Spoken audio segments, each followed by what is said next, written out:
Well, thank you, Marty, for the introduction and the opportunity to speak here.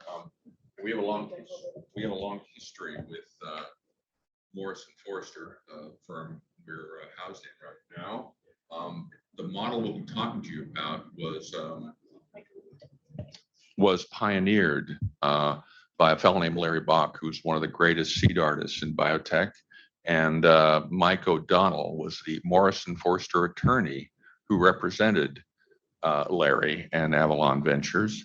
And as a matter of fact, Larry had Stargardt's disease, which you just heard about, and was nearly blind by the time he was in his 50s. So a lot of coincidences there.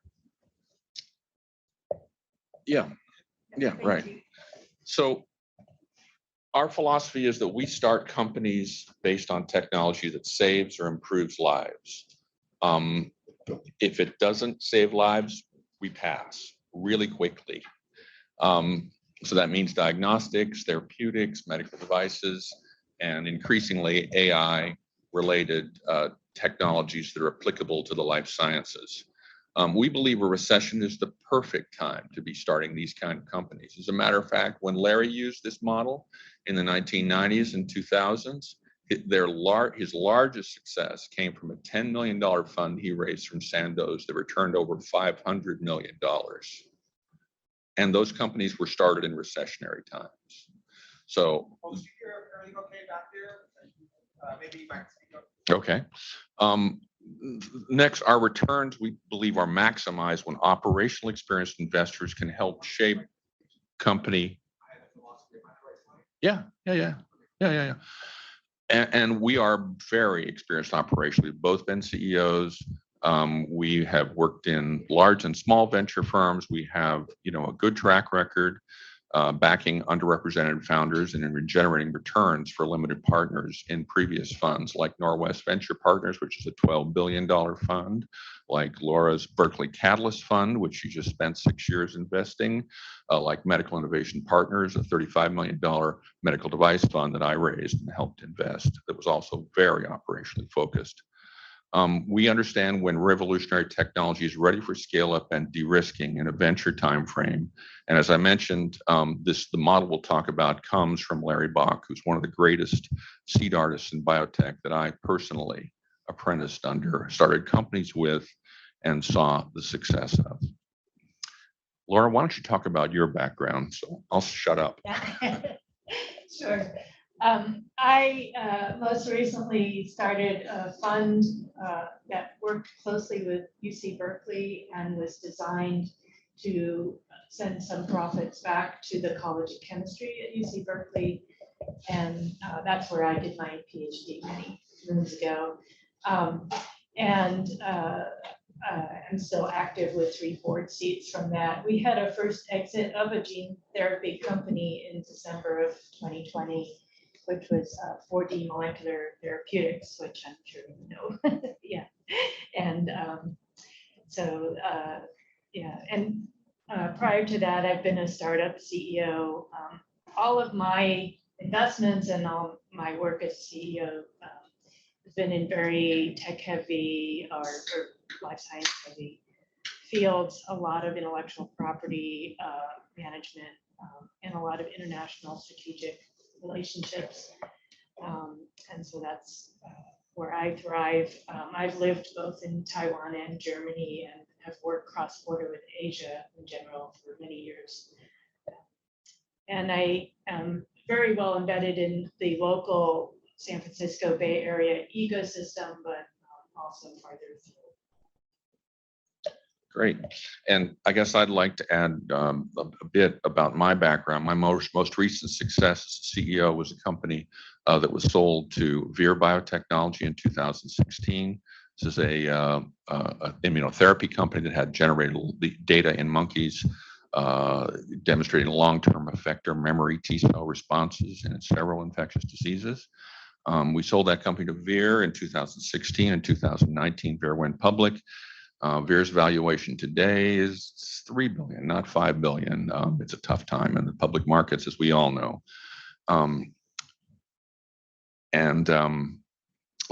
Laura, why don't you talk about the model?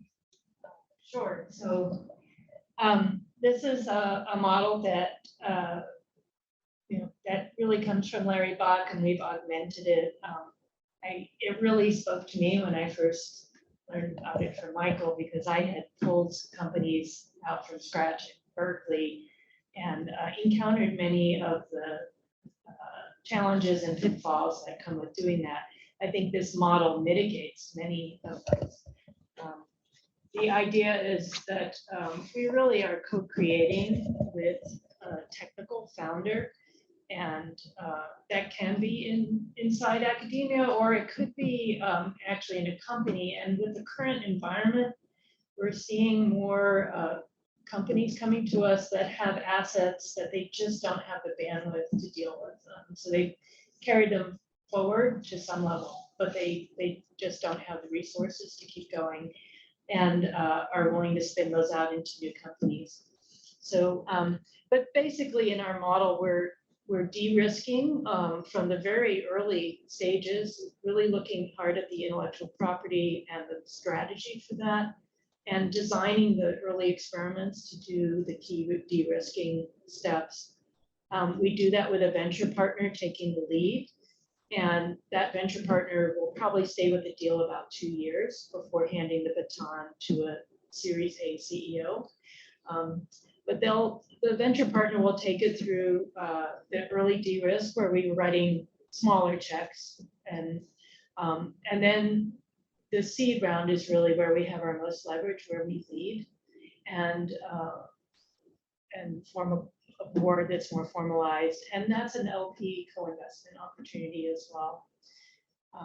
And then if things keep going, we would generally go into a Series A with a different firm as a lead, and bringing in an experienced CEO.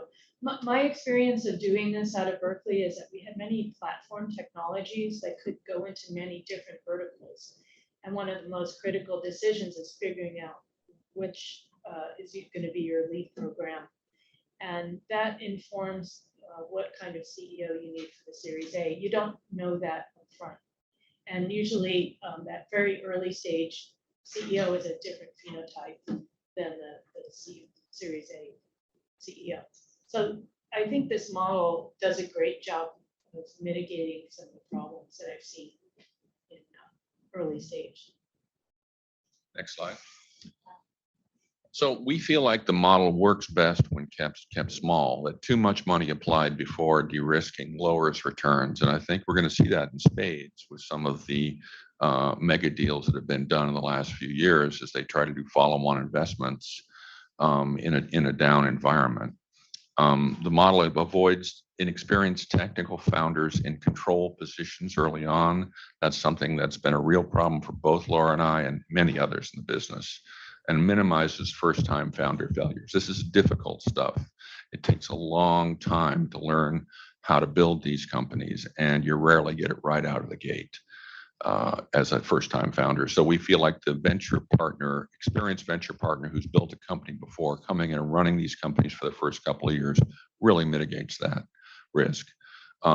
We want to keep the companies virtual until the key risks are reduced. Primarily, those are technical risks and some team risk. And then the venture partners are critical to leverage the time, focus, and experience that you need to build these companies. But we contract with these people early, to be in and out in 2 years. This is not a long-term gig. It's get them up and running, get them ready for a Series A, and hand the baton off. Finally, the founding position that we take in these companies allows for a majority stake up to the Series A. Like to talk about one of our investments in the first fund, which was just $2.5 million. But we put $1 million into a company called Neuromedica, which has just gotten FDA approval this summer. They have the ability to use these bioresorbable clips to close the dura of the spine, the leathery covering around the brain and the spinal column. Currently, that takes up to an hour of surgical time, and surgical time is worth about $200 a minute in the United States. We can do this in 5 minutes with this technology, and it can be used for many other procedures as well. So they are in commencing sales now, and we expect this will be an acquisition within 2 or 3 years. Another company that is our most recent investment in Fund 1, a company called Immunomind, is at the interface of AI and bioinformatics and immunology. And they specifically can reduce the time to, or the attrition rate in CAR T cell therapy development. CAR T cell therapy is probably the biggest area of drugs in cancer that are under development right now. And they are notorious for failing. And their technology addresses these issues very well.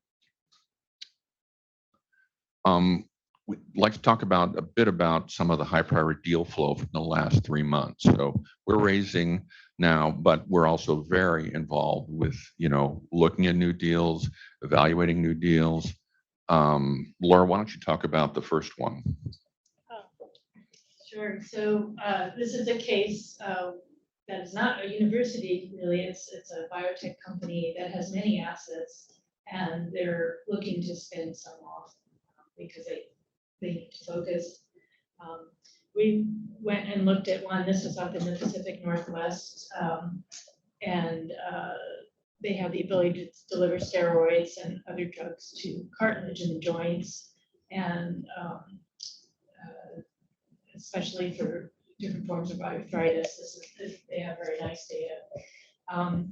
And they need about $2.5 million at this point to reach some value inflection points. For me, it was interesting to see something in a bit farther afield from Silicon Valley, which of course gets a lot of venture focus.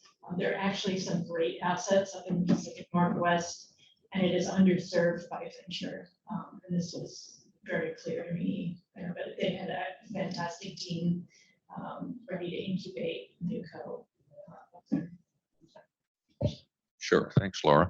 And the next one I want to talk about is a medical device company with grant funding in place to fund the first 2 clinical trials in prostate cancer detection using MRI. So right now, 95% of the time prostate cancer is detected with the TRUST procedure, which is done by urologists in office typically, uses ultrasound to detect cancer. Ultrasound can't detect cancer.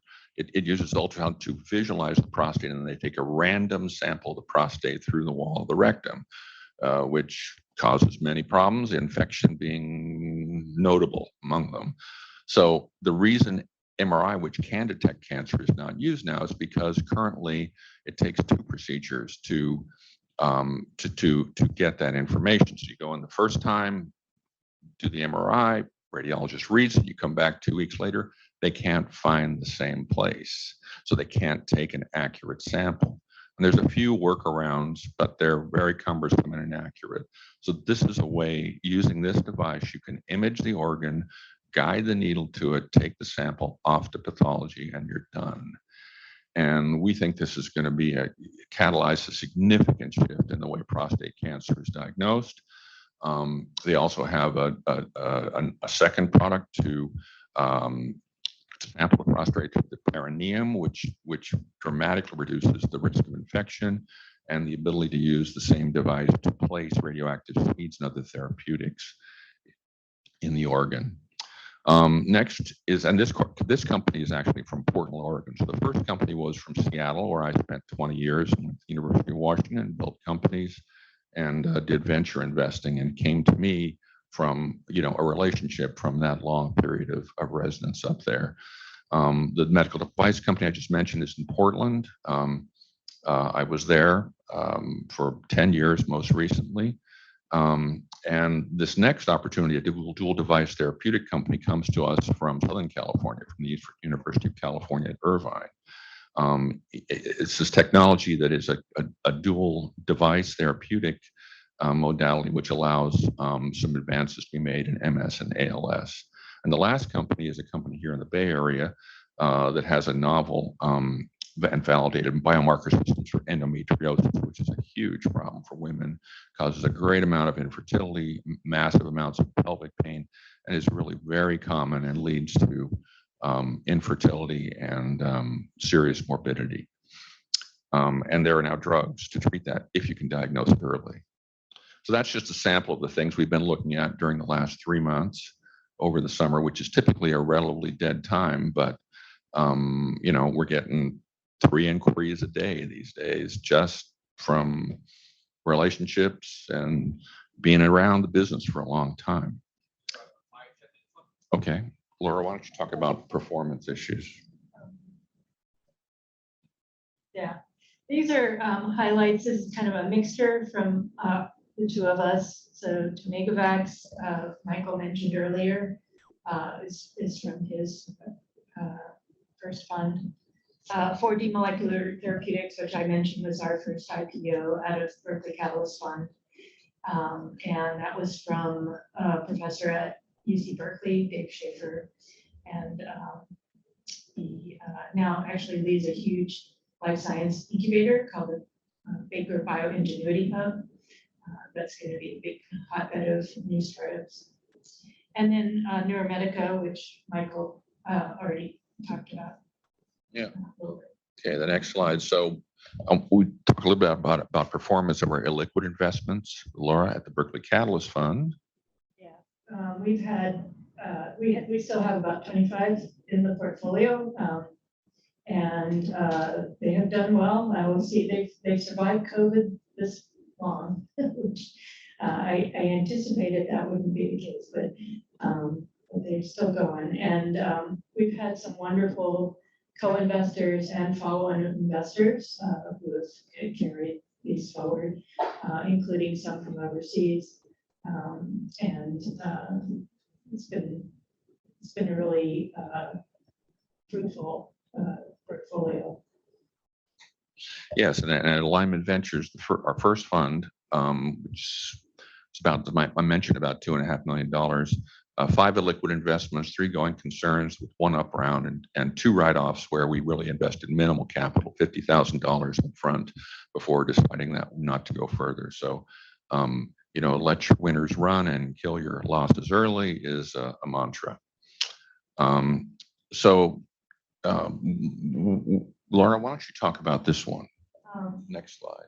Yeah, general partners. Yeah, so this really goes back to the model. So Michael and I are the general partners in this endeavor. Our role is to recruit the venture partners, and they will be the ones running with the portfolio companies. We'll leverage our networks really to build the deal flow and also build a strong scientific advisory board and other key people. We will also do the board service. I think the board service is really essential. I've learned that from my Berkeley Catalyst Fund experience. And we'll also be recruiting this Series A CEOs. And of course, LP relationship management is a huge job, and that really falls on the general partners. The venture partners that we want to bring in are seasoned, experienced folks. They know coming in that it's a 2-year gig in and out, and they really will begin at the earliest stages of diligence and help build that IP portfolio and identify what the key risk-reducing milestones are that need to be met to move forward. So in summary, last slide, Marty, this is a model for maximal gains for early stage life science investing. We have experienced team members that invested successfully at the seed stage in life science companies. It's a capital efficient strategy and it maintains majority position to Series A. So we'd be happy to take any questions, answer any concerns.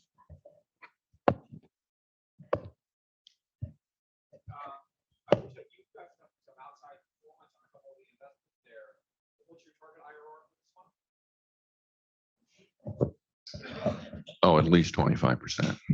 This is seed stage investing. We better have some home runs or something's gone wrong. And particularly in this environment where valuations are way, way down. Typical exit is acquisition. Acquisition for medical devices, certainly. That's very common. For biotech, I think it can be a mixture of, IPOs. The market comes back, And by the way, our companies won't need capital besides ours for 2 or 3 years, or acquisition. There are other secondary possibilities, buyouts. There's other ways to get out, but IPO and acquisition are historically the two ways for biotech companies to get out. More questions?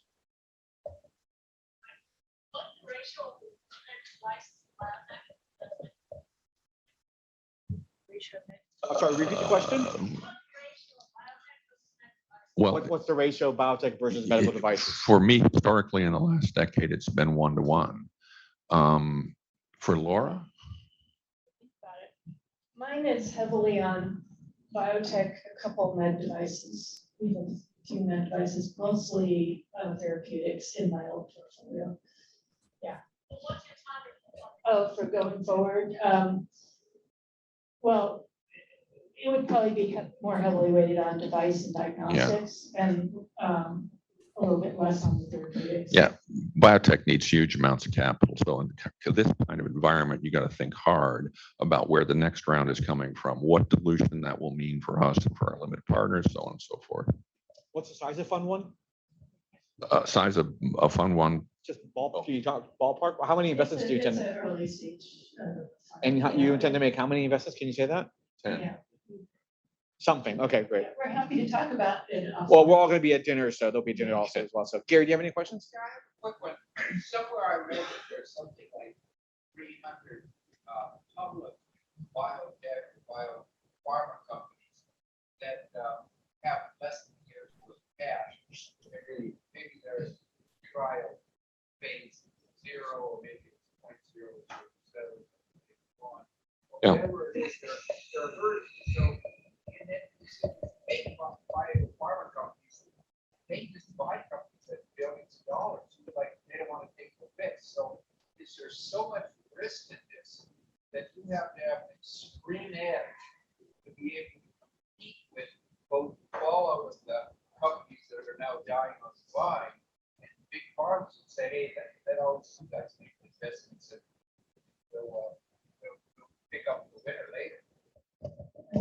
My understanding is the really big pharmas, some of them don't have much of their own pipeline anymore. They just wait to buy the smaller ones, right? So They're great distribution networks, right? yeah, so they basically outsource the risk, right? I mean, you got to realize that the risk of pharma historically has, about by the time you get to the clinic, you got an 80% chance of success. There's a 2/3 attrition rate at phase 2.